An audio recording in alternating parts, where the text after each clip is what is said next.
കാനന മധ്യത്തിൽ വൃക്ഷങ്ങൾ ഉലയുന്നതും പൊടിപടലങ്ങൾ ഉയരുന്നതും കാണാനായി.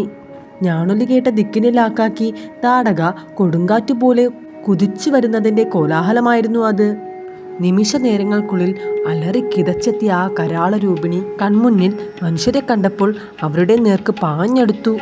ധീരനായ രാമചന്ദ്രൻ അവളെ കണ്ടിട്ട് ലക്ഷ്മണനോട് പറഞ്ഞു, അനുജ, നോക്കൂ അവളുടെ ഭീകരരൂപം.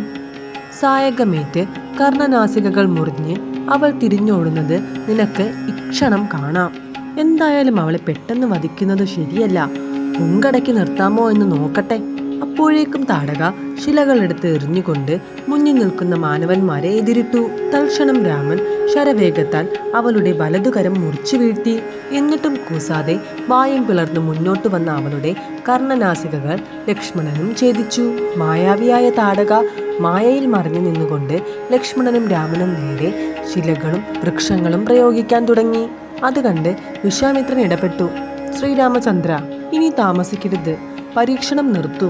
ഇല്ലെങ്കിൽ അവൾ മറിഞ്ഞു നിന്നുകൊണ്ട് പല വിക്രിയകളും കാണിക്കും. സന്ധ്യയ്ക്ക് മുൻപേ അവളെ വധിക്കണം. സന്ധ്യ കഴിഞ്ഞാൽ രക്ഷസുകൾക്ക് ശക്തിയേറും.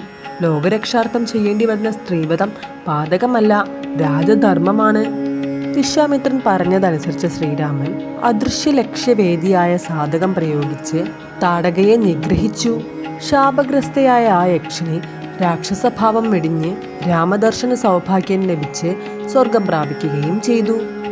രാമനും ലക്ഷ്മണനും ഒപ്പം വിശ്വാമിത്രൻ അല്പം മുന്നോട്ട് നീങ്ങിയതേയുള്ളൂ.